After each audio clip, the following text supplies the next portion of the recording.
اعوذ باللہ السمیع العلیم من الشیطان الرجیم بسم اللہ الرحمن الرحیم۔ ناظرین کرام السلام علیکم ورحمۃ اللہ وبرکاتہ۔ مسائل زندگی میں آپ کا استقبال ہے۔ آج ہمارے اسٹوڈیو میں مہمان حجت الاسلام جناب مولانا فیضان حیدر صاحب جوادی، ہم ان کا استقبال کرتے ہیں۔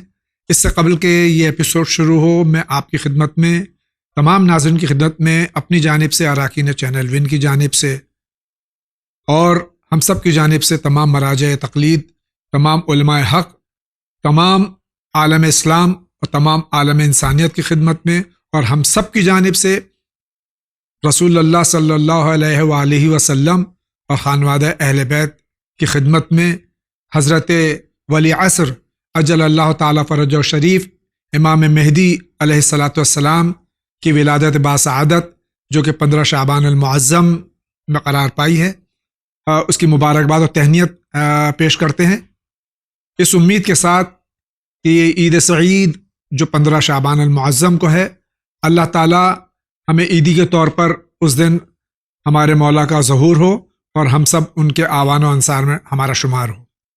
آئیے آغا کا استقبال کرتے ہیں۔ آغا السلام علیکم ورحمۃ اللہ وبرکاتہ۔ وعلیکم السلام ورحمۃ اللہ۔ آپ کی خدمت میں بھی اس آنے والی عید سعید کی مبارکباد میں پیش کرتا ہوں، مختصراً اس سلسلے میں اگر آپ کو ارشاد فرمائیں۔ میں بھی اپنی جانب سے اپنے تمام ناظرین کو بھی اس مہینے کی اور خاص طور پر ہمارے اور آپ کے آقا امام زمانہ کی ولادت کی مبارکباد پیش کرتا ہوں۔ اور یہ مہینہ خود پورا کا پورا مہینہ ہی ایک مبارک مہینہ ہے۔ بے شک۔ خاص طور پر روایات میں ہے کہ اگر کوئی آدمی تنگی رزق سے مبتلا ہو یا اس میں پریشان ہو کہ اس کے یہاں رزق نہیں ہے، تو اس مہینے میں وہ طلب رزق کرے کہ اللہ کا رزق کا دروازہ کھلا ہوا ہے۔ آغا میں صرف یہ آپ سے خواہش کروں گا کہ یہ جو 15 شعبان کی شب اور روز ہے، جی جی، اس کی اہمیت کیا ہے اسلام میں؟ دیکھیے، اس کی اہمیت صرف اور صرف ولادت امام زمانہ سے ہی محدود نہیں ہے، جی، بلکہ خود پیغمبر اسلام اپنے زمانے میں بھی اس دن روزہ رکھا کرتے تھے، اور شب میں خود اہل تشیع کے منامع میں بھی ہے، اہل تشیع کی کتابوں میں بھی ہے، اور اہل سنت کی منابع میں بھی یہ پایا جاتا ہے کہ آپ اس شب کو عبادت میں گزارا کرتے تھے۔ جی، تو اس کی فضیلت، یعنی ہم اس کو صرف ایک خاص عنوان سے محدود نہ کریں، بلکہ یہ ان پسندیدہ شبوں میں سے ہے کہ بعض روایت میں ہے کہ اگر شبۂ قدر کے بعد اگر کوئی بہت اہم شب ہے تو یہ نیمہ شعبان کی شب ہے، کہ اس میں کوشش یہ کرنا چاہیے کہ ہم جو اعمال اس نیمہ شعبان کی کتابوں میں بیان کیے گئے ہیں اس میں کوشش کریں کہ ہم اپنی شب کو گزاریں، تاکہ ہم بھی اس فیض کو حاصل کر سکیں اور اپنے آپ کو دنیا اور آخرت میں سنوار سکیں۔ بہت بہت شکریہ آغا۔ آئیے دیکھتے ہیں سب سے پہلا سوال کس کا ہے۔ اگر سوال یہ ہے کہ کیا انجیکشن لگانے سے روزہ ٹوٹ جاتا ہے، کیا اس میں اختلاف ہے؟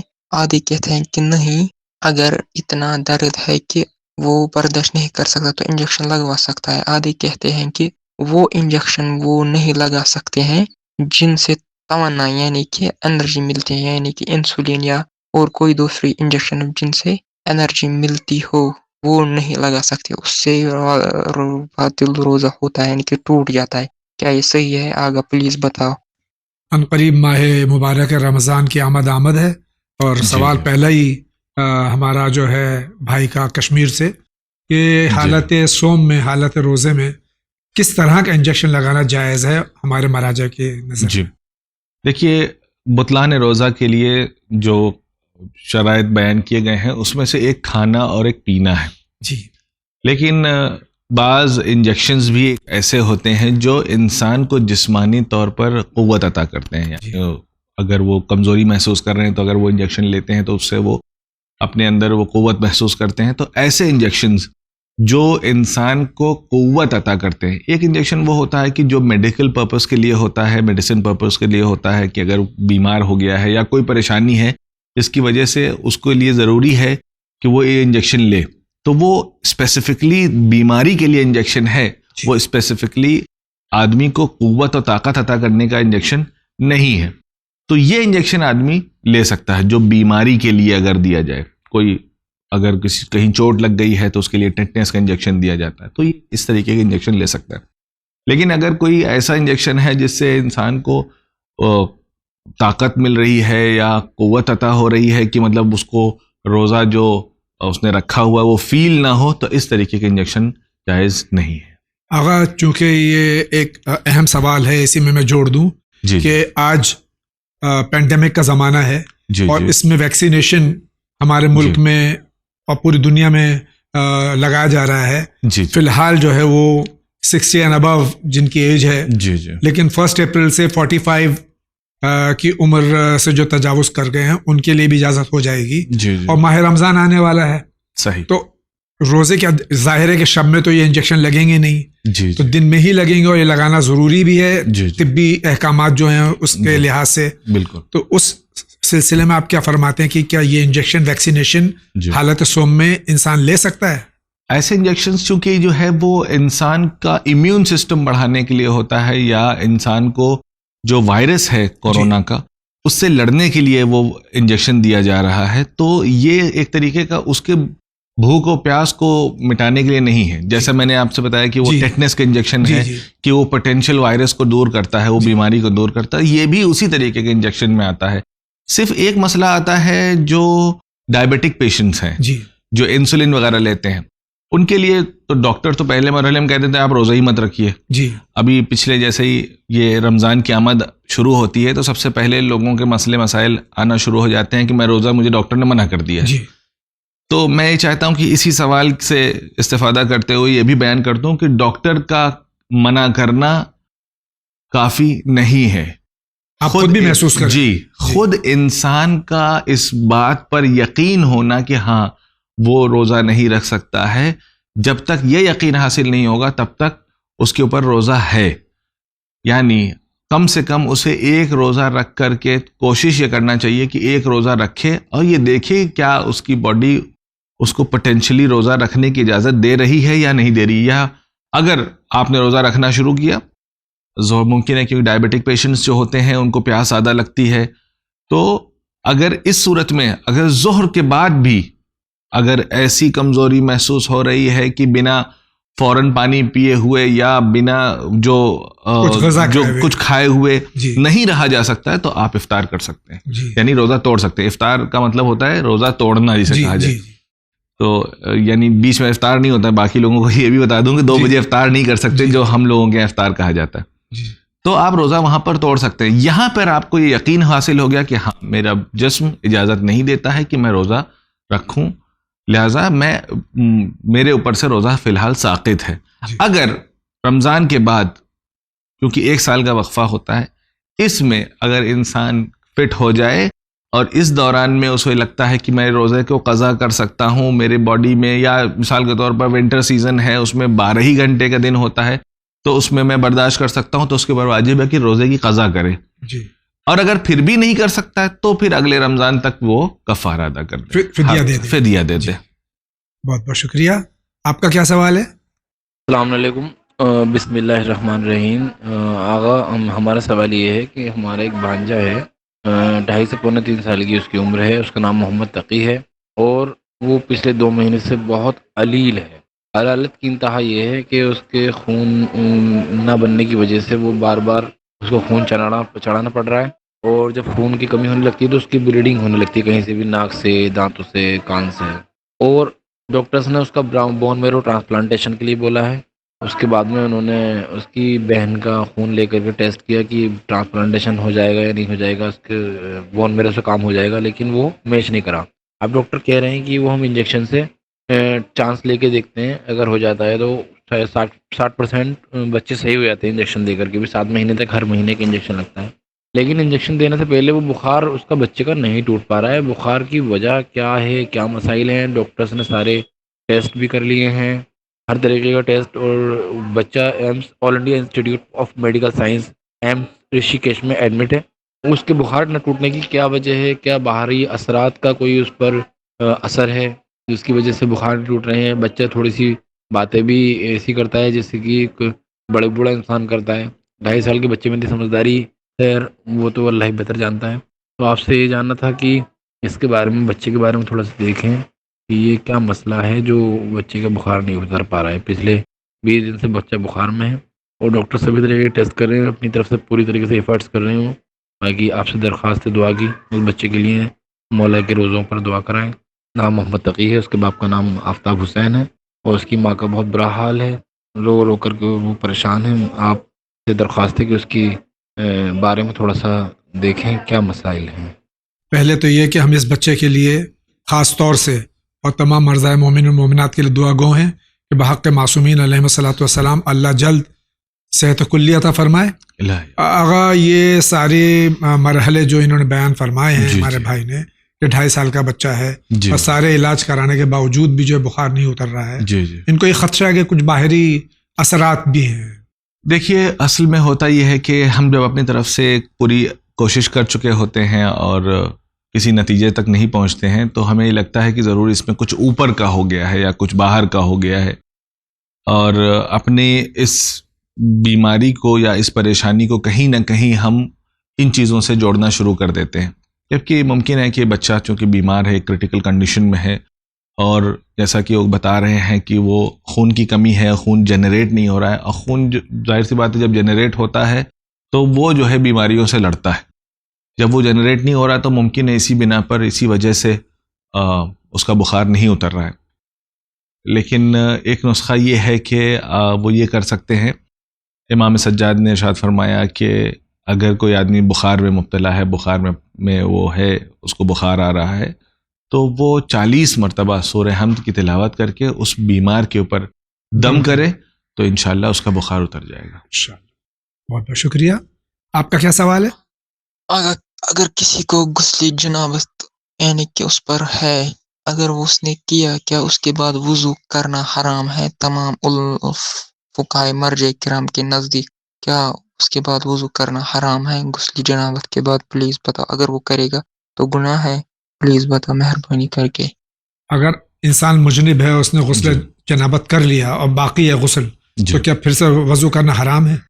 دیکھیے جتنے بھی غسل پائے جاتے ہیں اس میں صرف اور صرف ایک غسل جس پہ تمام مراجع کرام متفق علیہ ہیں واجب غسلوں میں, وہ یعنی اور بھی واجب غسل سب کے سب بدل از وضو بھی ہیں, لیکن یہ ایک ایسا غسل ہے کہ جس کے بعد یہ کہا جاتا ہے کہ وضو کرنا حرام ہے. یہ متفق علیہ بات ہے, تمام مراجع کا فتویٰ یہی ہے کہ غسل جنابت کے بعد وضو نہیں کرنا چاہیے. اب اگر کوئی آدمی کسی حرام کام میں مبتلا ہو رہا ہے تو ظاہر سی بات ہے گنہگار بھی ہے. بہت بہت شکریہ.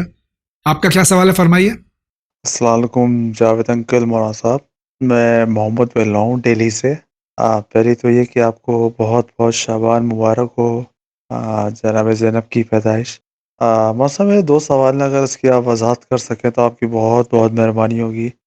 پہلا سوال تو یہ کہ جو مولا عباس کی پیدائش منائی جاتی ہے, ایک تو 4 شعبان منائی جاتی ہے اور ایک 17 شعبان منائی جاتی ہے, اس میں سے معتبر کون سی ہے, یا آپ اس کی وضاحت کر سکتے ہیں؟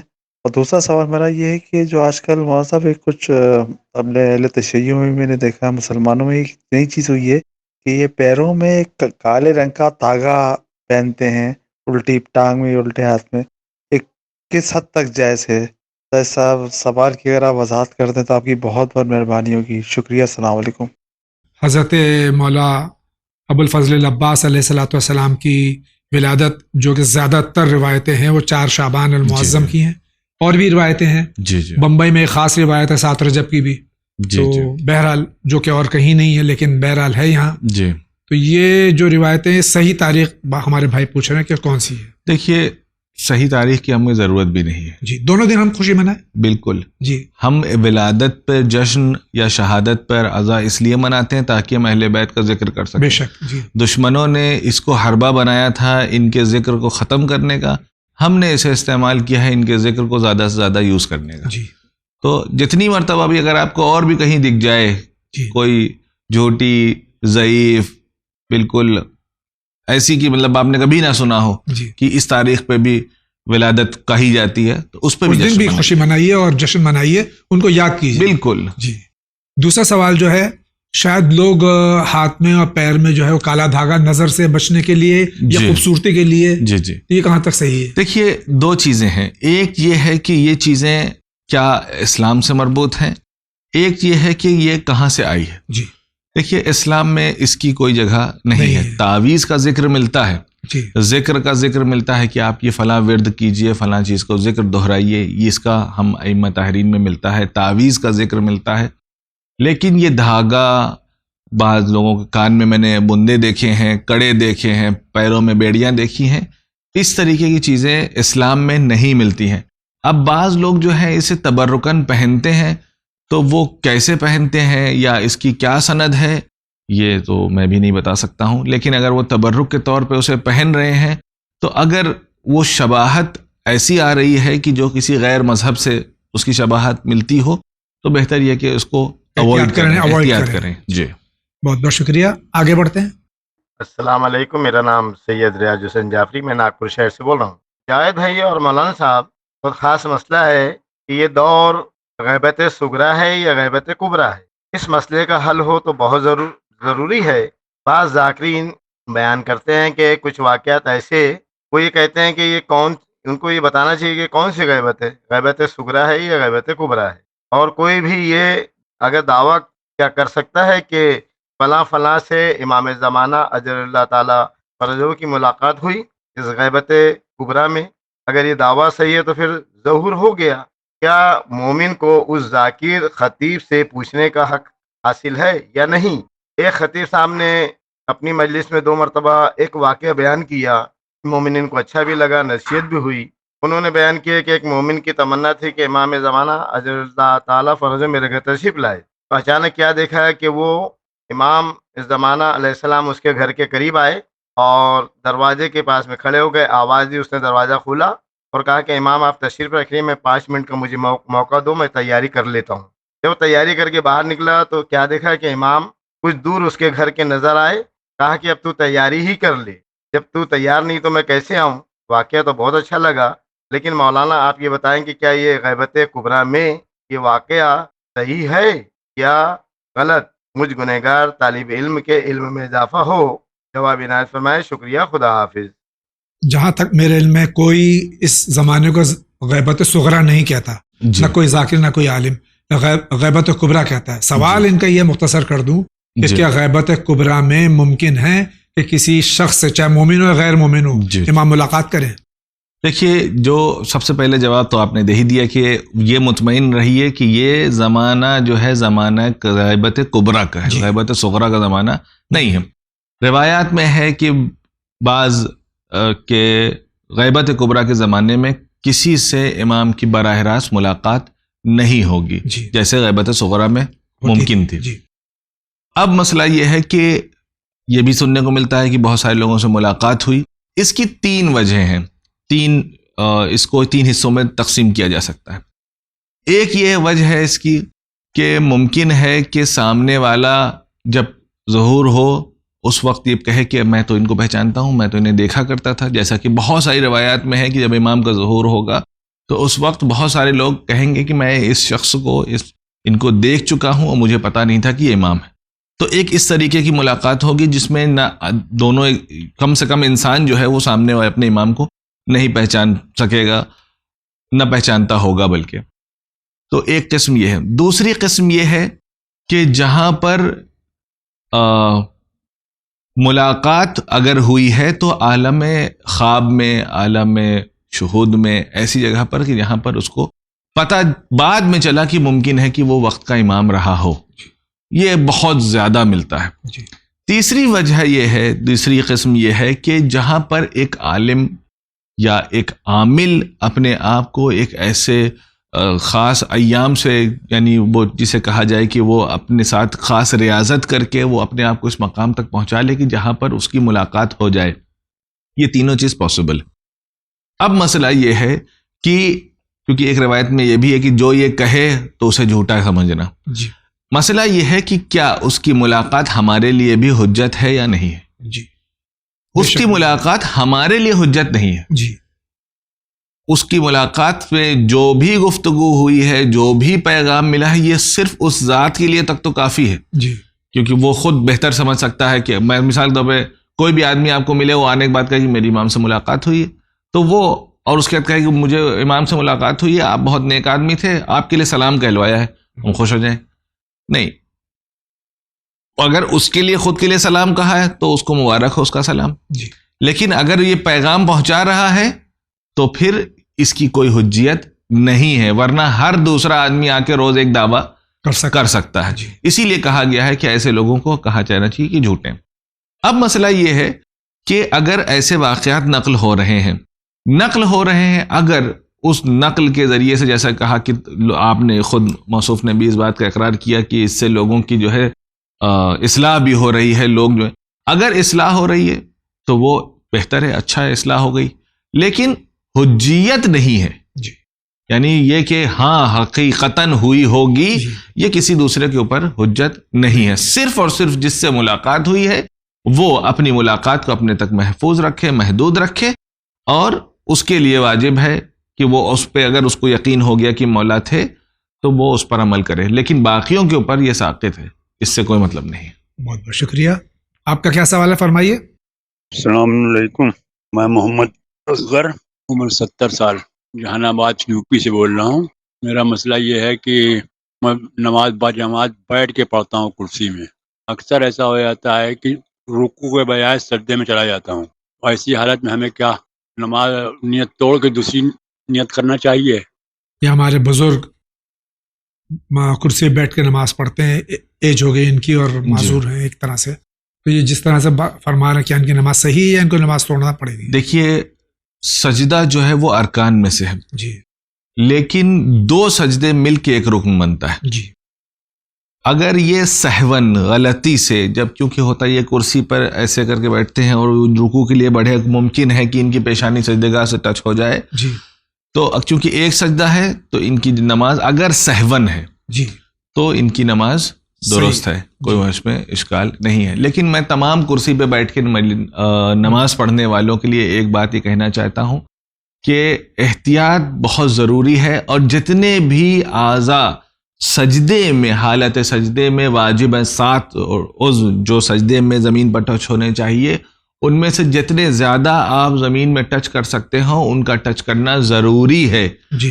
بہت سارے لوگ اطمینان میں بیٹھے ہوتے ہیں کہ ان کا پیر جو ہے وہ برابر رکھا ہوتا ہے. جی. کوشش یہ کرنا چاہیے کہ کم از کم اگر جب سجدے میں جائیں تو اپنے پیروں کے انگوٹھے کو بینڈ کر لیں کہ وہ زمین پر ٹچ ہو جائے. جی. کیونکہ یہ ممکن ہے کہ آپ کرسی بیٹھ کے کام کم از کم کر سکتے ہیں. جی. تو کم سے کم جو چیزیں آدمی بیٹھ کے کر سکتا ہے, ظاہر سی بات ہے معذور ہے, عمر دراز ہو گیا ہے, تو اس کے لیے اسلام نے ایک گوشہ رکھا ہوا ہے کہ ٹھیک ہے آپ نہیں کر سکتے ہیں تو جتنا کر سکتے ہیں اتنا کرنا بہرحال ضروری ہے. بہت بہت شکریہ. ان کا سوال دیکھتے ہیں کیا ہے. السلام علیکم, محمد اصغر, جہان آباد یو پی سے. میاں بیوی میں اگر اختلاف ہے, بہت عرصے سے وہ ایک دوسرے سے الگ رہتے ہیں, ماں کے پاس بچے پروان چڑھے بچپنے سے لے کے جوانی تک, ایک بچی ہے, اب بچی کی شادی میں کیا باپ کی اجازت لینا ضروری ہے جبکہ باپ ساتھ میں رہتا نہیں, نہ ہی طلاق ہوئی؟ یہ کیسز سامنے آتے ہیں جی, اور آ بھی چکے ہیں, اور علماء نے اس کا مسئلے کا حل بھی کیا ہے پریکٹیکلی. جو مسئلہ ہے یہ کہ میاں بیوی میں اختلاف ہو گیا اور بالکل بول چال بھی نہیں, اور نہ ملتے نہ جلتے ہیں, نہ پتہ بھی نہیں ہوتا بسا اوقات کے باپ کہاں ہیں. اب لڑکی جوان ہو گئی, اب اجازت کی ضرورت ہے وقت نکاح ولی کی, اور وہ اجازت نہیں دے گا یا نہیں مل رہا, دستیاب نہیں ہے, یا تعلقات نہیں ہے, اس صورت میں اس لڑکی کی نکاح کس طرح سے ہو سکتا ہے؟ دیکھیے, اس میں انہوں نے ایک آخر میں ایک شق جو کہا کہ طلاق بھی نہیں ہوا. جی. تو ولایت کے لیے, باپ کی ولایت کے لیے طلاق ہو گیا ہو چاہے نہ ہوا ہو, دونوں ہی صورت میں باپ ولی ہے. جی. صرف ایک مسئلہ ہے, چونکہ اگر وہ نفقہ نہیں دیتا ہے اور وہ جو ان کے اخراجات ہیں ان کو بیر نہیں کرتا ہے, ان کو تحمل نہیں کرتا ہے, ادا نہیں کرتا ہے, تو اس صورت میں بہتر یہ ہے کہ آخری لمحے تک کوشش یہ کیا جائے کہ باپ سے رابطہ کر کے اس سے اجازت مانگی جائے. کوشش بہرحال آخری لمحے تک کرنا چاہیے. اگر نہیں کرتا ہے تو عالم دین کو شہر میں جو آپ کے مراجع کے جو وکلا ہیں, اگر آپ ان سے بات کر لیں تو وہ اپنی طرف سے اجازت دے سکتے ہیں, اور نکاح بنا اذن ولی کے اس صورت میں کہ جہاں پر دستیاب نہیں ہے یا وہ تیار نہیں ہو رہا ہے، یا تمام چیزیں ہیں جو کہ والدہ سے اختلاف ہے، اس پہ یہ کہہ رہا ہے کہ نہیں دوں گا اجازت، تو اس صورت میں نکاح ہو سکتا ہے، کوئی اشکال نہیں ہے۔ بہت بہت شکریہ۔ آپ کا کیا سوال ہے، فرمائیے۔ السلام علیکم، وسیم رضوی کے بارے میں آپ کا کیا خیال ہے؟ وسیم کے سلسلے میں آپ کا کیا خیال ہے؟ مجھے ان کے نظریے کے بارے میں اپنا خیال اظہار خیال جی کر دوں، زیادہ بہتر ہے۔ جی سب سے پہلی چیز جو انہوں نے اعتراض کیا قرآن سے متعلق، وہ سراسر مناسب نہیں ہے، اور تمام علماء شیعہ و اہل سنت دونوں کے متفقن علیہ یہ رائے ہے کہ قرآن کا نہ ایک حرف کم ہے نہ ایک حرف زیادہ ہے، جی بلکہ یہ کہا جائے کہ یہ ایک ایسی کتاب ہے کہ جس کا خود خدا حافظ ہے، اور اس کی حفاظت کی ذمہ داری خود خدا نے لیا ہوا ہے۔ تو اس میں اگر کوئی حرف کم ہوتا یا زیادہ ہوتا تو وسیم سے پہلے ائمہ طاہرین کی ذمہ داری تھی کہ وہ آواز بلند کرتے، جی وہ معصوم تھے، اور وہ تمام امت مسلمہ کے حافظ و نگہدار ہیں۔ جہاں پر بھی اگر اسلام پر حرف آیا ہے تو سب سے پہلی ذمہ داری وقت کے امام کے اوپر ہے، اور ہم نے کہیں پر بھی یہ نہیں پایا کہ امام یا ائمہ نے اس نسخے پر کہ جو ہمارے اور آپ کے درمیان میں موجود ہو، اس کے اوپر انگلی اٹھائی ہو کہ یہ نسخہ خدا نخواستہ اس میں چند آیتیں اضافہ ہے یا کچھ کم ہے۔ میں یہاں ایک وضاحت آپ سے چاہوں گا جی کہ اس سے ان کے ایک بیان میں یہ بھی انہوں نے کہا ہے جی کہ ائمہ طاہرین نے جی مصلحتاً اس میں کچھ نہیں کہا۔ تو میرا سوال یہاں یہ جی ہے جی جی کہ اگر مصلحت ہی تھی تو امام حسین علیہ الصلوۃ والسلام نے یزید کے خلاف جہاد کیوں فرمایا؟ دیکھیے، سب سے پہلی چیز یہ ہے کہ مصلحت کا استعمال کہاں کیا جا سکتا ہے۔ جی مصلحت کا استعمال وہاں ہو سکتا ہے جہاں پر کسی مسلمان کی جان خطرے میں ہو، جی نہ کہ جہاں پر اسلام خطرے میں ہو۔ جی جہاں پر اسلام خطرے میں ہوتا ہے وہاں پہ مصلحت کو طاق پہ رکھ دینا چاہیے۔ جی امام حسین کا قیام بھی اسی وجہ سے تھا بے کہ شک۔ وہاں پہ مسلمان کی جان کی اہمیت نہیں تھی، وہاں پہ اسلام خطرے میں تھا، جی لہٰذا امام حسین نے جان کی پرواہ نہ کرتے ہوئے اسلام کو بچانا مناسب سمجھا۔ تو اگر قرآن میں اس طریقے کی کوئی چیز آ جاتی تو پھر ائمہ مصلحت نہیں دیکھتے ہیں، جی ان کو اپنی جان نہیں بچانا ہے، انہیں اسلام بچانا ہے، جی تو پھر وہ اسلام کی دفاع میں ضرور یہ اس میں کہیں نہ کہیں اشارہ ضرور کرتے جی کہ اپنے طرف سے اعتراض وارد ضرور کرتے۔ آج 1400 سال میں کوئی بشر، نہ اہل سنت میں نہ اہل تشیع میں، کہیں کہیں پہ کچھ علماء یہ کہتے تو ہیں، اور پرانے کچھ کتابوں میں یہ اس طرح ممکن ہے کہ آپ کو دکھ جائے کہ کچھ آیتیں کم ہو گئی ہیں، لیکن یہ زیادہ یہ پہلی بار ہوئی ہے۔ اور تیسری بات بھی اس میں آج وضاحت ہو جائے یہاں جی کہ یہ جو کہتے ہیں کہ وسیم کہ 36 آیتیں جو ہے بعد میں داخل کی گئی ہیں، جی 26 آیتیں 26 آیتیں، جی تو یہ جو قرآن مجید میں اللہ کا چیلنج ہے کہ جی اس میں ایک آیت لا کے بتاؤ اس کے مقابلے میں، تو 36 آیتیں جو آ گئی ہیں اضافہ ہو گیا ہے 26 آیتیں جو جی مجھے یہ ذہن میں نہیں 26 کہی ہے 36 کہی ہے، بہرحال اگر جی ایک بھی آ گئی ہے جی تو یہ نعوذ باللہ یہ اللہ پہ حرف نہیں آتا ہے کہ اللہ کا وعدہ ختم ہو گیا؟ انہوں نے اپنے من سے ایک بات کہہ دی، اور خود اس کے بارے میں انہوں نے سوچا بھی نہیں کہ ہم یہ کیا بول رہے ہیں۔ نہ انہوں نے اسلام کے بارے میں سوچا، نہ انہوں نے نبی کے بارے میں سوچا کہ جس کے نہ فقط اور نہ ہی انہوں نے ائمہ کے بارے میں، بالخصوص امیر المومنین کے بارے میں، جس کے لیے وہ جان دینے کی بھی بات کر رہے ہیں کہ میں جان دے دوں گا، خودکشی کر لوں گا، جو کہ حرام ہے۔ جی کمال کی بات تو یہی ہے جی کہ اس کے بارے میں بھی نہیں سوچا۔ گویا آپ ایک طریقے سے آپ نبی کی جو صداقت ہے اس پہ بھی اعتراض کر رہے ہیں۔ امیر مومنین، اگر آپ یہ کہتے ہیں کہ یہ آیتیں وارد کر دی گئیں تو خلافت امیر المومنین میں اس کو نکالنے کا ان کو واجب تھا جی کہ اس کو نکال دیتے۔ ایسا نہیں تھا کہ وہ جو اختیارات پہلے 3 خلافت کے دور میں نہیں تھا تو بعد میں جب صاحب اختیار ہو تو اس ٹائم نکال دینا چاہیے تھا۔ تو آپ نبی کے اوپر اعتراض کر رہے ہیں، امیر کائنات کے اوپر اعتراض کر رہے ہیں، باقی ائمہ کے اوپر اعتراض آپ کر رہے ہیں، اللہ اور پہ اعتراض سب سے کر بڑھ رہے کے ہیں۔ اللہ کے اوپر بھی اعتراض اللہ کر پہ رہے ہیں۔ اعتراض کر رہے ہیں۔ جی خیر، یہ جواب آپ کا ہو گیا، بہت بہت شکریہ آغا۔ آئیے آگے بڑھتے ہیں۔ مولانا السلام علیکم۔ مولانا میرا نام شریعت آبدی اور میں سہارنپور سے بول رہی ہوں۔ میرے دل میں چھید ہے اور جس سے مجھے سانس میں پرابلم ہوتی ہے، سانس پھول جاتا ہے زیادہ چلنے سے۔ نماز پڑھتی ہوں، نماز پڑھتے ہوئے بھی سانس پھول جاتا ہے۔ کوئی ایسی دعا بتا دیجیے جو بنا آپریشن کے میں ٹھیک ہو جاؤں۔ ہم دعا گو ہیں بحق معصومین علیہ الصلوۃ والسلام، اللہ آپ کو صحت کاملہ عطا فرمائے۔ یہ ایک مرض ہے دل میں چھید، اور اس کا یقیناً علاج کرا رہی ہیں، ڈاکٹر سے رجوع بھی کیا ہوگا انہوں نے، لیکن اس کے باوجود بھی افاقہ نہیں ہو رہا، کوئی دعا چاہتی ہیں؟ دیکھیے، سب سے پہلی چیز جو اس طریقے کی جو میڈیکل کنڈیشنز ہوتی ہے اس میں سب سے بہترین علاج جو ہے وہ بہرحال ڈاکٹرز ہی آپ کو بتا سکتے ہیں۔ پھر بھی آپ اگر سورہ حمد کی تلاوت کریں اور 70 مرتبہ اس کی تلاوت کر کے اپنے پاس ایک پانی میں دم کر لیں اور اس کو جب بھی موقع ملے تو آپ اس کو پئیں، انشاءاللہ آپ کو اس سے شفا حاصل ہو جائے گی۔ بہت بہت شکریہ آغا۔ اگلا سوال۔ میں سنبل سے سسٹر بول رہی ہوں۔ مولانا صاحب اور جاوید بھائی کو میرا سلام عرض۔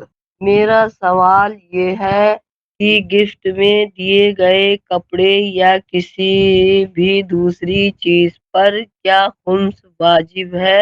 اچھا، خدا حافظ۔ ہماری سسٹر کا سنبل سے سوال ہے کہ گفٹ میں دیے ہوئے کوئی بھی چیز ہو، کیا اس پہ بھی خمس ہے؟ سب سے پہلے یہ کہ پتہ چلنا چاہیے کہ جو ہمارے سسٹر ہیں وہ کس کی مقلدہ ہیں، جی، کیونکہ بعض مراجع کہتے ہیں کہ گفٹ پر بھی خمس ہے، جس میں سے آغا سیستانی ہے۔ بعض مراجع یہ کہتے ہیں کہ گفٹ پر خمس نہیں ہے، جیسے آغا خامنئی۔ جی، تو اگر یہ آغا سیستانی کی مقلدہ ہیں تو ان کو گفٹس پر بھی خمس دینا پڑے گا، اور اگر آغا خامنئی کی مقلدہ ہیں تو پھر گفٹ پر خمس نہیں ہے۔ بہت بہت شکریہ، آگے بڑھتے ہیں۔ السلام علیکم۔ آج کل کچھ نیوز چینل کے ڈیبیٹس پر ایک شخص آتا ہے جس کا نام ہے طارق فتح۔ وہ اسلام سے متعلق غلط فکر پیش کرتا ہے۔ یہ کون شخص ہے؟ اس کا کیا بیک گراؤنڈ ہے؟ اس نے کہاں سے اسلامک ایجوکیشن حاصل کی ہے؟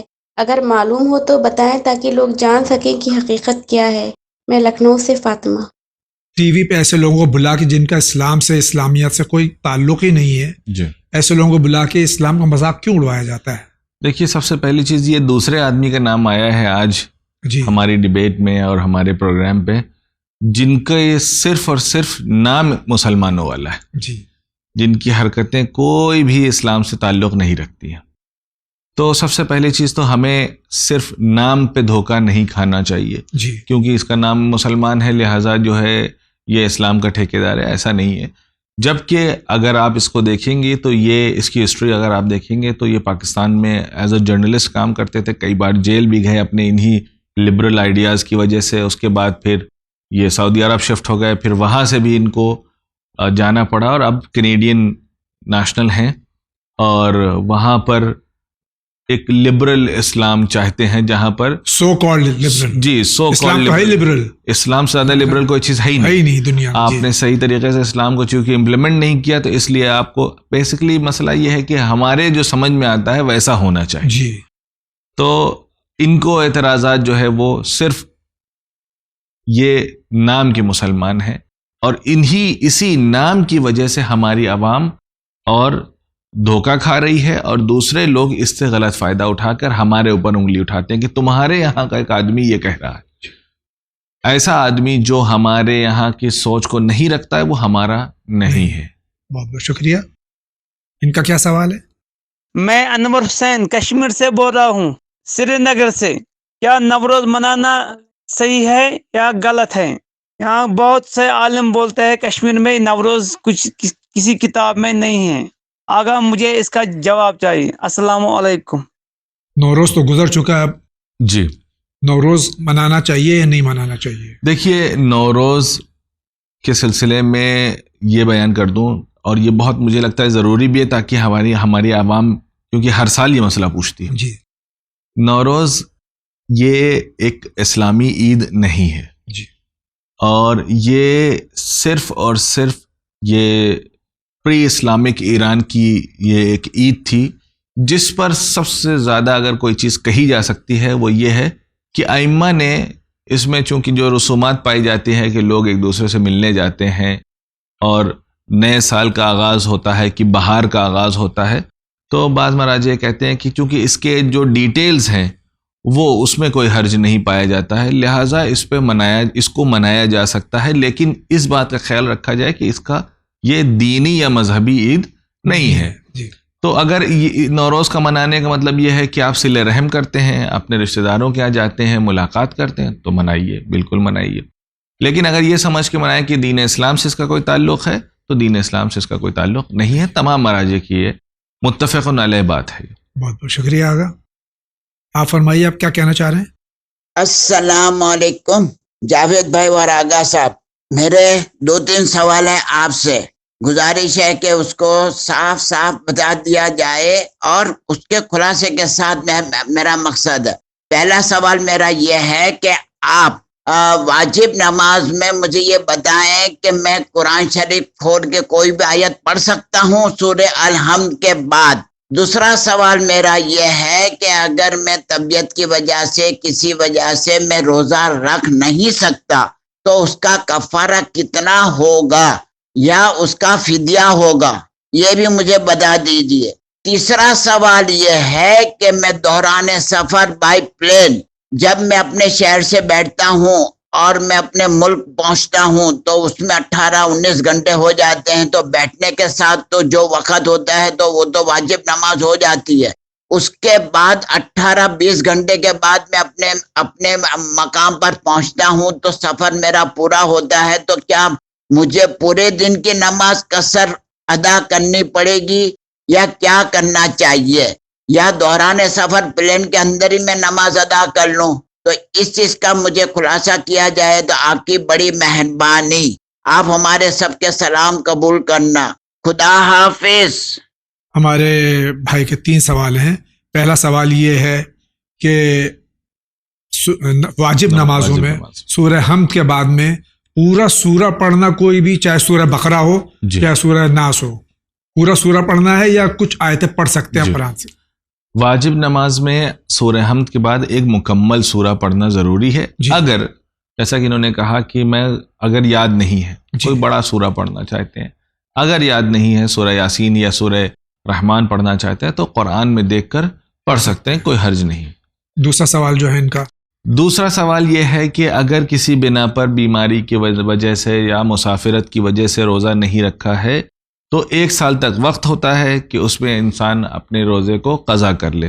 اگر سال آئندہ، جیسے کہ اب ہم لوگ شعبان میں پہنچ گئے ہیں، اگر رمضان کی پہلی تاریخ سے پہلے جو قضا ہوئے ہیں روزے نہیں رکھے جا سکے تو اس کا فدیہ دینا پڑے گا. بحالت مجبوری نہیں رکھے، بحالت مجبوری رکھے یا آپ اختیار بھی اگر کسی وجہ سے نہیں رکھ سکے تو دونوں ہی صورتوں میں اگر روزہ نہیں رکھ سکے ہیں تو جتنے روزے نہیں رکھ سکے، مثال کے 10 قضا ہوئے تھے، مسافرت میں تھے، نہیں رکھ سکے 10، اس میں سے 7 رکھ سکے، 3 نہیں رکھ پائے، تو 3 کا جو ہے کفارہ یا فدیہ ان کو دینا پڑے گا. فدیہ کیا ہے؟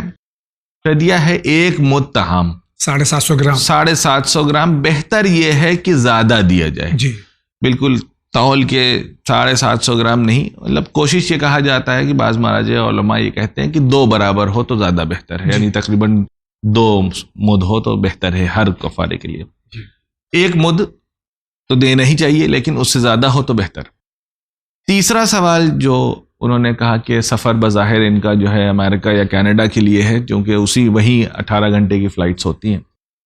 اگر حالت سفر میں جب وہ اپنی مسافرت شروع کی ہے، اگر ظہر کا وقت ہو گیا ہے تو اگر یہاں ان کی نماز شہر میں پوری تھی تو ان کو ایئرپورٹ پہ نماز پوری ہی پڑھنی پڑے گی. اب اگر نماز کا وقت نہیں ہوا یا نماز نہیں پڑھ سکے کسی وجہ سے، بھاگ دوڑ میں سیدھے جا کے فلائٹ پہ بیٹھ گئے اور ابھی رن وے پہ تھے ہی کہ اذان ہو گئی، یعنی آپ کی اذان کا وقت یہاں پر مکمل ہے. نماز اگر فلائٹ ٹیک آف کرنے کے بعد تقریباً 2-4 منٹ کے بعد ہی وہ آپ کے حد ترخص سے باہر چلی جاتی ہے. 2-4 منٹ کے بعد ہی اب حالت سفر میں ہے. اب اگر آپ فلائٹ میں نماز پڑھنا چاہتے ہیں تو یہاں پر آپ قصر نماز پڑھیں گے. اب اگر آپ مثال کے طور پر مغرب کا وقت آ گیا اور مغرب میں شام کو 10 بجے آپ کی فلائٹ لینڈ ہونے والی ہے اور اگر 7 بجے آپ نے نماز پڑھی ہوا میں ہی اڑتے ہوئے فلائٹ میں تو آپ کی نماز قصر ہے. لیکن جیسے ہی وہ فلائٹ لینڈ تو قصر نہیں ہے، پوری 3 رکعت قصر نہیں ہے، وہ 4 والی ہی صرف 2 ہوتی ہے، باقی ساری کی ساری 2 والی 2 ہی رہتی ہے، 3 والی 3 ہی رہتی ہے، اور 1.5 اور 1 نہیں ہوتی. تو اگر لینڈ ہونے سے پہلے آپ کا وقت ہو گیا، آپ نے پڑھی، تو 4 رکعتی نماز جو ہے وہ 2 رکعتی آپ فلائٹ میں پڑھ سکتے ہیں. لیکن اگر لینڈ ہو گئی تو پھر اگر آپ کی وہاں پر، اگر آپ مسافر نہیں، آپ کا وطن ہے، تو پھر وہاں پر آپ کو پوری نماز پڑھنی پڑے گی. اب ایک مسئلہ اور بھی بیان کر دوں. جی.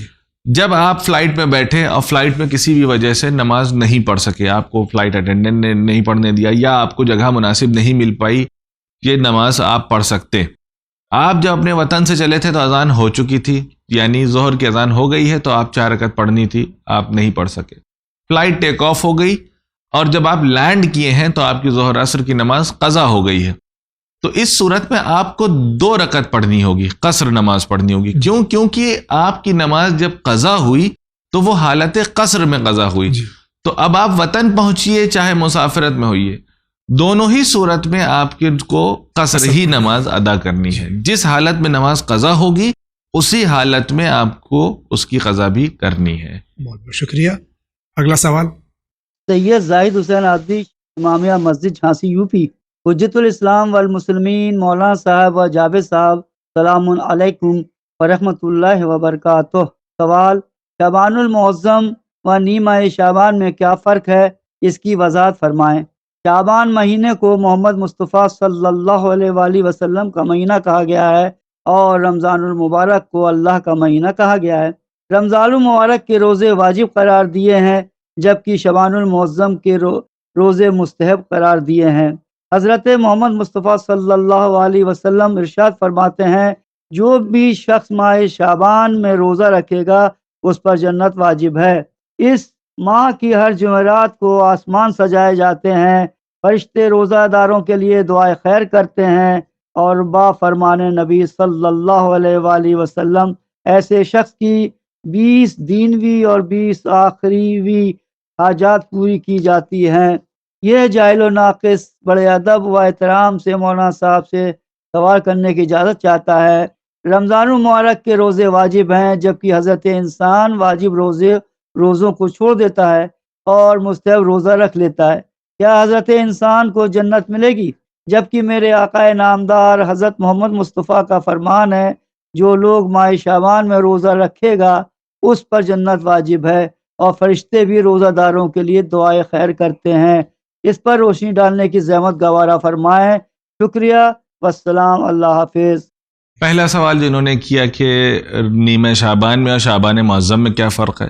شعبان معظم پورے مہینے کا نام ہے. نیمہ شعبان یعنی نصف شعبان، یعنی وہ 15 تاریخ، 15ویں کی جو شب ہے یا جو 15 شعبان کہی جاتی ہے اسے نیمہ شعبان کہا جاتا ہے. تو یہ دونوں فرق واضح ہے کہ پورا مہینہ ایک طرف اور نیمہ شعبان یا 15ویں کی شب یا 14ویں کی رات جو ہے وہ 15ویں کی شب لگتی ہے، وہ یہ نیمہ شعبان ہے. دوسرا سوال جو یہ کہ مستحب روزہ واجب، اس سے جنت واجب ہو جاتی ہے اور واجب لوگ چھوڑ دیتے ہیں. دیکھیے امیر المومنین کی حدیث ہے کہ جس میں آپ تمام انسانیت کو خطاب کر کہہ رہے ہیں کہ اپنی نیکی کا جب معاملہ کرنا تو جنت سے کم پہ نہ کرنا. جی بے شک. یعنی اگر کسی نے 1 گلاس پانی کسی کو پلا دیا، یہ ایک نیک عمل ہے، جنت اس کے بدلے میں بھی ملے گی. جی. کسی نے 1 گلاس پانی کسی کو دے دیا تو وہ اس کے بدلے میں اگر چاہے گا تو جنت لے لے گا، کوئی مسئلہ نہیں ہے، اور خدا کریم ہے اس کو 1 گلاس پانی کے لیے بھی جنت دے دے گا. بے شک. لیکن مسئلہ کیا ہے؟ مسئلہ یہ ہے کہ یہ 1 گلاس پانی کا ثواب ہم قبر تک لے کر کے جائیں. جی. ہم نے 1 گلاس پانی کا ثواب کمایا لیکن اگلے ہی مومنٹ میں ہم نے کسی کی غیبت کی، ہمارا حساب کتاب مائنس میں چلا گیا. جی. جو ڈیبٹ کریڈٹ کا سسٹم ہے، جی، یہ اگر ہمارا حساب میں 1 گلاس پانی کا بھی اگر رہ گیا تو آپ جنت کے مستحق ہو جائیں گے. اب آپ شعبان کے مستحب روزے سمجھ کے کہ واجب ہے جنت آپ نے رکھ لیا، لیکن واجبات کو ترک کر دیا، تو چاہے آپ سارا مہینہ اور ساری زندگی آپ شعبان کے روزے رکھے ہوں، لیکن واجبات کو ترک کرنے کے بعد جو آپ کے اکاؤنٹ سے جو نیکیاں ڈیبٹ ہوں گی تو پھر آپ کو جنت نہیں ملے گی. جی. قبر میں یہ نیکیاں آپ کے ساتھ پہنچنی چاہیے. جی بے شک. اگر یہ ایک نیکی بھی آپ لمحے آخر میں کوئی ایک ایسی نیکی لے کر کے قبر کے اندر چلے گئے کہ جس کی جو تمام گناہوں کے بعد اور تمام نیکیوں کے بعد ایک نیکی بچی، وہ آپ کے ساتھ چلی گئی تو آپ کو جنت مل جائے گی. لیکن اگر آپ حرام کام کر رہے ہیں، واجبات کو ترک کر رہے ہیں، تو پھر آپ مستحب روزے آپ سارا سال رکھیے، کوئی ثواب نہیں ہے، کوئی ثواب نہیں ہے. بہت بہت شکریہ. آگے بڑھتے ہیں. السلام علیکم مولانا صاحب. السلام علیکم جاوید بھائی. میں اعظم گڑھ کے املی پور گاؤں سے بول رہا ہوں، اور میرا سوال ہے کہ یہ جو 21 مارچ کا نظر ہوتا ہے، تو سب لوگ کہتے ہیں کہ اب کی کالا رنگ نکلا ہے تو کالے چیز پہ نظر دلانی چاہیے، اب کی سفید رنگ نکلا ہے تو سفید چیز پہ نظر دلانی چاہیے. تو مولانا صاحب اس کی وضاحت کر دیجئے، کیا اسی پہ نظر دلائی جائے اور وہی ٹائم پہ تو ہی صحیح ہوگی، یا کیا ہے؟ اس کی وضاحت کر دیجئے فقط والسلام. ہمارے یہاں جنتری تنتری منتری جو چیز ہمارے یہاں ہے، جی بلنٹلی کہہ رہا ہوں میں، اس سے بہت استفادہ حاصل کرتے ہیں اکثر ہم لوگ. یہ جو نوروز کا بھی آپ نے ذکر کیا کہ اس روزہ کو خوشی منائی یا نظر کی مولا متقیان کی، جی کوئی حرج نہیں ہے. مومنین کو اپنا کھانا کھلایا، جی خوش ہوئے، ملے ایک دوسرے سے، کوئی حرج نہیں ہے. لیکن یہ جو ہر سال نکلتا ہے، اس سال نکلا میں نے ہی پڑھا تھا، جی جی جو واٹس ایپ تو آج کل واجب قربت اللہ ہو گیا نا، جی جی تو اس پہ آیا کہ کالا رنگ ہے، اور سوار کس پہ ہو کے آ رہے ہیں نوروز صاحب؟ وہ ہاتھی پہ آ رہے ہیں. اچھا ہاں ہاتھی پہ آ رہے ہیں اور کالا رنگ ہے. اب لوگ ڈھونڈ رہے ہیں کہ کالی مٹھائی کہاں سے لائیں. جی کالی مٹھائی تو کالی گاجر کا حلوہ تو بنتا ہے ہماری یو پی میں، جی جی اور کالا گلاب جامن بھی ہوتا ہے، کالے انگور بھی آتے ہیں. جی. تو خاص طور سے یہ مہیا کیے جاتے ہیں، اور اس پہ یہ ہوتا ہے. یہ خرافات کہاں تک صحیح ہیں؟ دیکھیے، جہاں تک اسلام کا میسج پھیل رہا ہو وہاں تک اسلام اس کا ذمہ دار ہے. جی.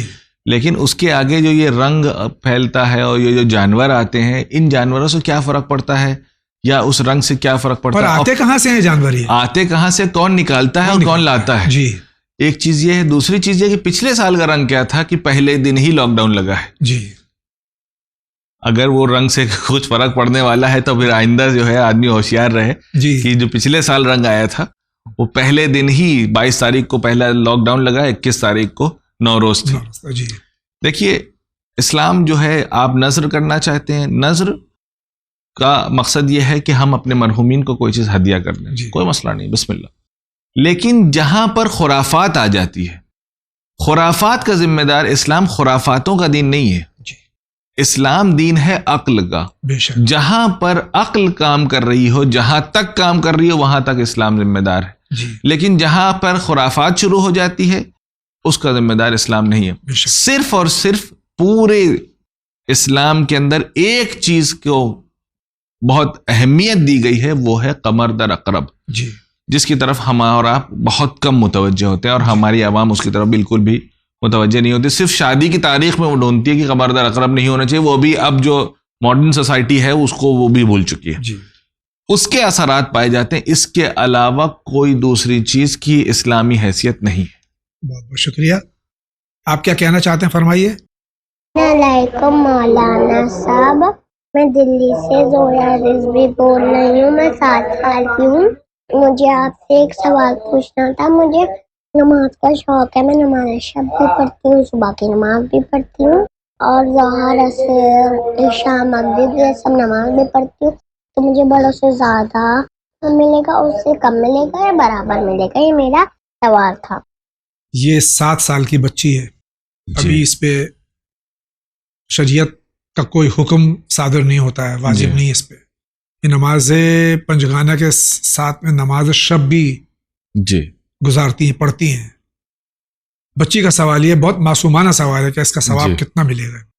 اس کا ثواب یہ مطمئن رہے کہ ان کے گھر میں جتنے افراد ہیں ان سے سب سے زیادہ ہے. ماشاء اللہ. بے شک. کیونکہ یہ جس مرحلے میں ہیں، اللہ نے ابھی ان کو موظف نہیں کیا ہے، ان کے اوپر کوئی رسپانسبلٹی نہیں دیا ہے. لیکن چونکہ یہ عبادت کا مزہ شوق میں ہے، جی، اور جس کے اندر شوق عبادت ہے اور جو عبادت شوق سے کی جاتی ہے، یقیناً اس کا ثواب سب سے زیادہ ہوتا ہے. بہت بہت شکریہ. آگے بڑھتے ہیں. سب کو السلام علیکم. میں دلی سے بول رہی ہوں. میری عمر 30 سال ہے.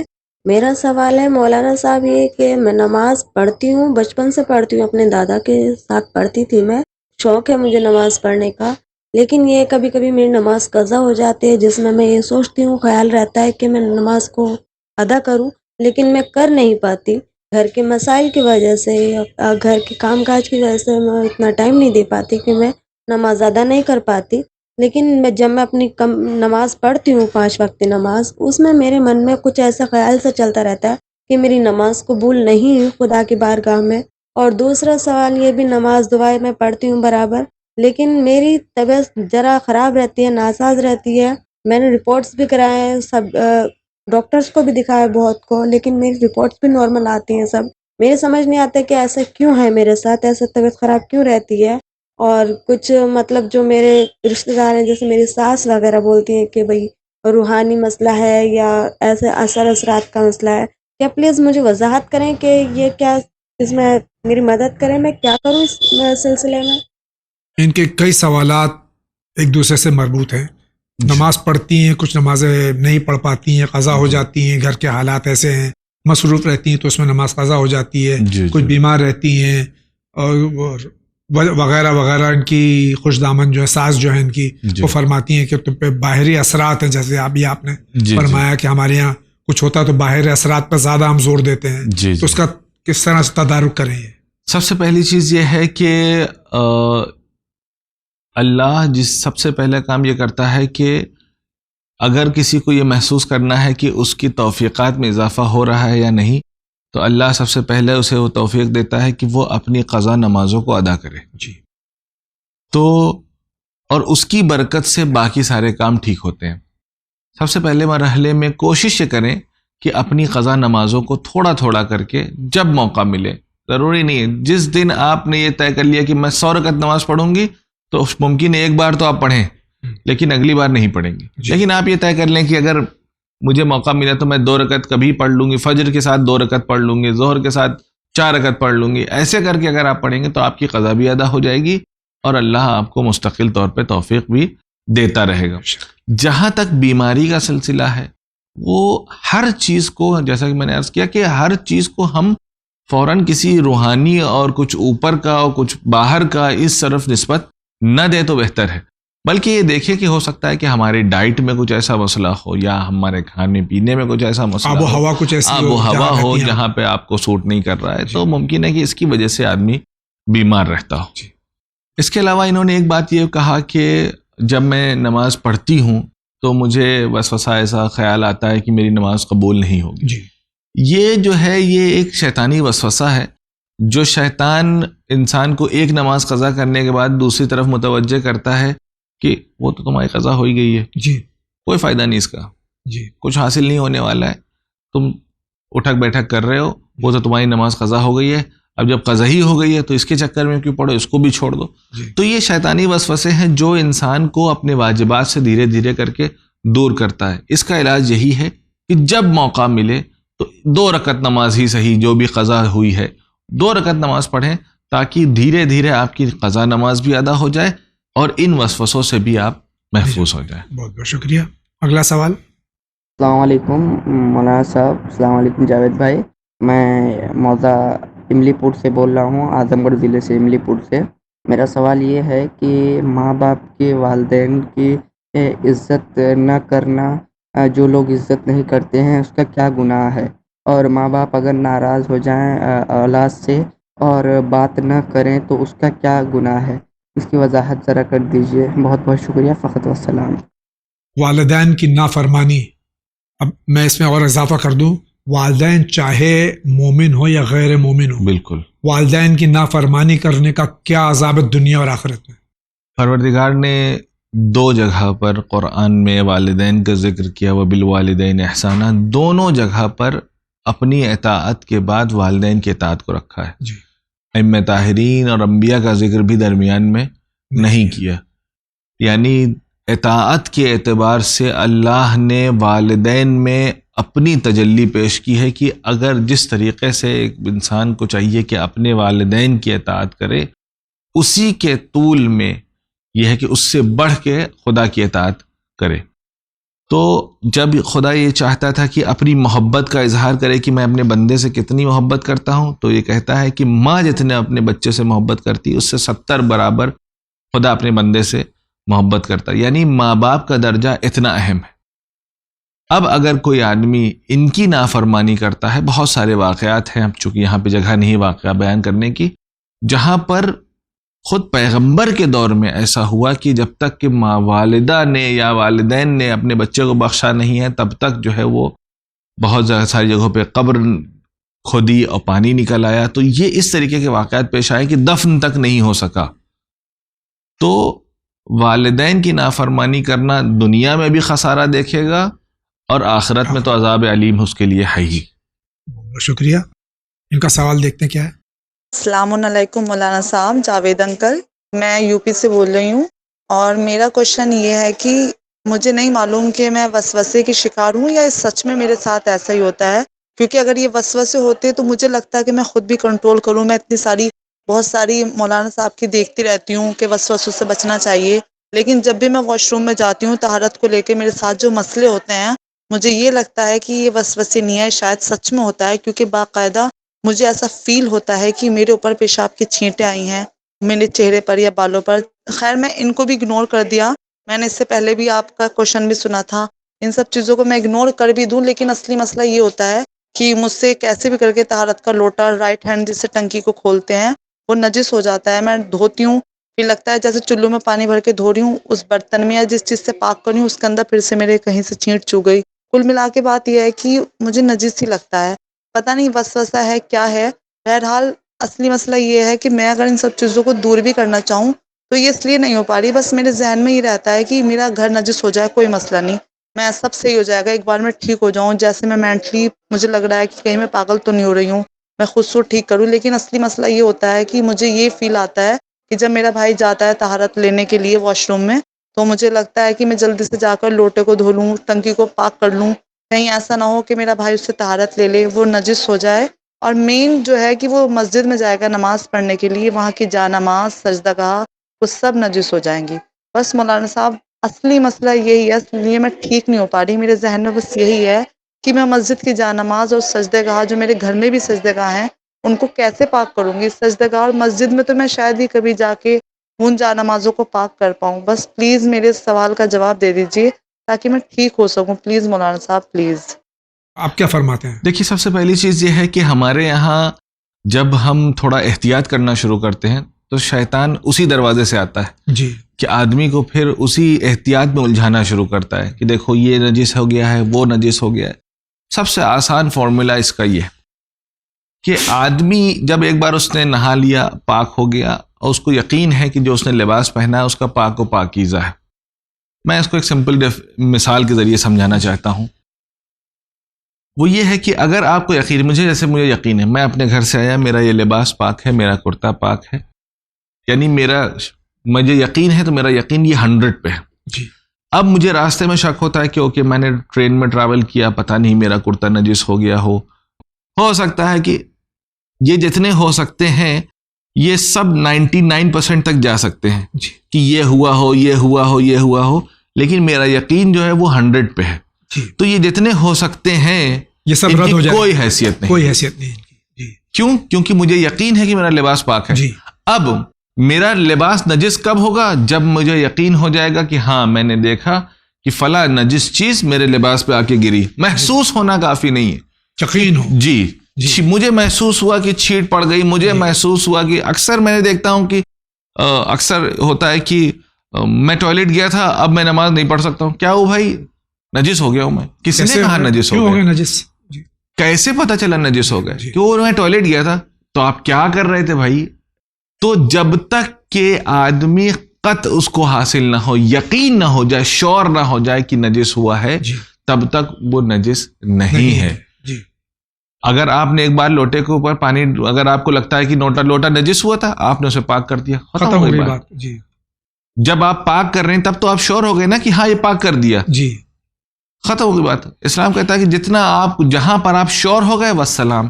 اب اس کے بعد آپ اپنے شک کے ذریعے سے اپنے یقین کو خراب نہ کریے. جہاں پر ان کا مسئلہ ہے کہ مجھے لگتا ہے کہ چھینٹ پڑ گئی، مجھے محسوس ہوتا ہے، یہ محسوس ہونا، شک ہونا، احساس ہونا، اس کی کوئی حیثیت نہیں. بہت بہت شکریہ. اگلا سوال. السلام علیکم، میرا نام سید ریاض حسین جعفری، میں ناگپور شہر سے بول رہا ہوں. جاوید بھائی اور مولانا صاحب، ایک مسئلہ ہے کہ جو عورت شوہر کی موت کے بعد عدہ وفات میں ہو اگرچہ اسے خوشبو لگانا حرام ہے، اور اگر وہ اس عدہ وفات میں مر جائے تو کیا اس کی میت پر غسل آب کافور اور حنوط کے لیے کافور کا ملنا واجب ہے، مکروہ ہے، حرام ہے؟ جواب عنایت فرمائے۔ شکریہ، خدا حافظ۔ حالت عدہ میں خاتون کا انتقال ہو جائے تو کافور سے غسل دیا جائے گا یا نہیں؟ آب کافور سے؟ سب سے پہلے تو میں ایک چیز انہوں نے ارشاد فرمائی کہ خوشبو لگانا حرام ہے۔ جی، حرام نہیں ہے، حرام نہیں ہے، زینت کرنا حرام ہے۔ جی، کہیں سے بھی یہ، چونکہ ہم لوگ ہر چیز کو بہت زیادہ ایکسٹریم کرتے ہیں۔ جی، خوشبو لگانا جو ہے اکثر یہ ہوتا ہے کہ ارے محرم میں مجلس میں جا رہے ہیں، آپ پرفیوم کیسے لگا لیں؟ مجلس میں جا رہے ہیں، 4 آدمی اور بھی وہاں پہ رہیں گے، تو آپ پرانے لباس پہن کے اگر آپ چلے گئے، وہاں پسینہ نکلا ہے تو 4 مومنین کو آپ اذیت دیں گے، وہ زیادہ بہتر ہے، یا آپ تر و تازہ ہو کر جائیے، وہ زیادہ بہتر ہے۔ خوشبو لگانا پیغمبر کی سنت میں سے ہے۔ جی، آپ جتنا خرچ جو ہے وہ اپنے غذا پہ نہیں کرتے تو اس سے زیادہ عطر پہ خرچ کرتے تھے۔ جی، تو نظافت جو ہے، جو آج کے زمانے میں یہ ڈیو لگانا یا یہ چیزیں، یہ نظافت میں شمار ہوتا ہے، یہ عدت میں جائز ہے، کوئی حرج نہیں ہے۔ جی، وہ چیزیں جو ایکسٹرا زینت کے طور پر استعمال ہوتی ہیں، وہ چیزیں بہرحال بیوہ کے اوپر ایام عدت میں حرام ہے۔ جی، اب جب اگر ایام عدت میں کوئی خاتون دنیا سے رخصت ہو جاتی ہے، جی، تو اب ان کے اوپر احکام میت جاری ہوگا، احکام بیوہ ختم ہو گئی، یہ خود ہی بیوہ کیا مردہ ہو گئی، ابھی کس بات کی بیوہ ہے؟ جی، اب احکام جب میت جاری ہوگا تو پھر آب صدر بھی ہے اور کافور بھی ہے اور دوسری تمام چیزیں، تینوں غسل واجب ہیں۔ واجب ہیں، بالکل۔ بہت بہت شکریہ۔ اگلا سوال۔ ہمارے وضو میں اور اہل سنت کے وضو میں فرق کیوں ہے، اور ہماری نماز میں اور ان کی نماز میں فرق کیوں ہے؟ اس کا جواب پلیز ضرور دیجیے گا۔ یہ کئی بار سوال کا جواب دیا جا چکا، لیکن بہرحال سوال ہے۔ جی، اہل سنت کی ابھی 4 جو مسلک ہیں ان جی، کے اختلاف ہے نماز میں، اور ہمارے 12 اماموں کے یہاں جو جی، نماز ہے وہ ایک طرح سے نماز ہے۔ بہن کا سوال یہ کہ اہل سنت اور اہل تشیع میں نماز میں اختلاف کیوں ہے؟ دیکھیے، وہ یہ کہہ رہی ہیں کہ وضو میں اور نماز میں اختلاف کیوں ہے۔ جیسا کہ آپ نے کہا کہ ہمارے یہاں جو